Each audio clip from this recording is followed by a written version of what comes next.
नमस्ते, यहाँहरूलाई मेरो नेपाली किचनमा स्वागत छ। आज म यहाँहरूमाझ चुकाउनीको रेसिपी लिएर आएकी छु।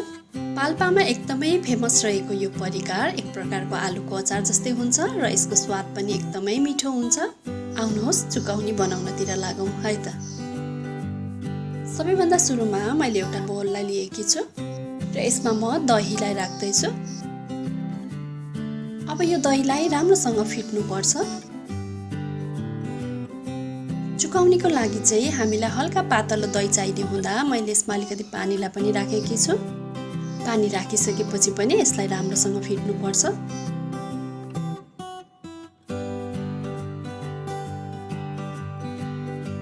यहाँ चाहिँ मैले उसिनेर काटेको आलुलाई लिएकी छु। अब यो आलुलाई यो दहीमा राख्नु पर्छ।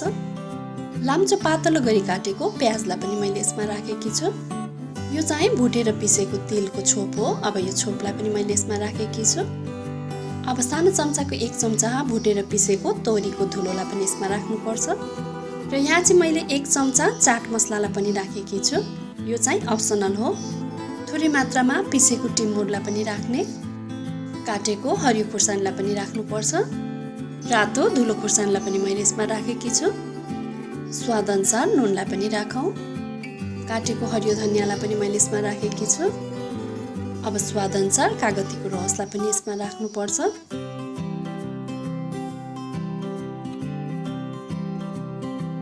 अब यति राखिसकेपछि एउटा प्यानमा 2 ठुलो चम्चा तोरीको तेललाई तताउने। तेल राम्रोसँग तातिसकेपछि केही मेथीलाई यसमा राखेर फुराउने। अब मेथी राम्रोसँग फुरेर हल्का कालो भएपछि ग्यासको फ्लेमलाई अफ गर्ने र 1 चम्चा बेसारलाई पनि फुराउने। र अब चाहिँ यसको माथिबाट यसलाई झान्नु पर्छ।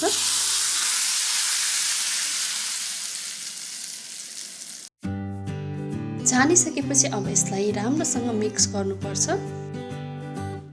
अब चुकाउनीमा हजुरहरूलाई कतिको दही मनपर्छ त्यही अनुसार दहीलाई चाहिँ घटबड गर्न सक्नुहुनेछ।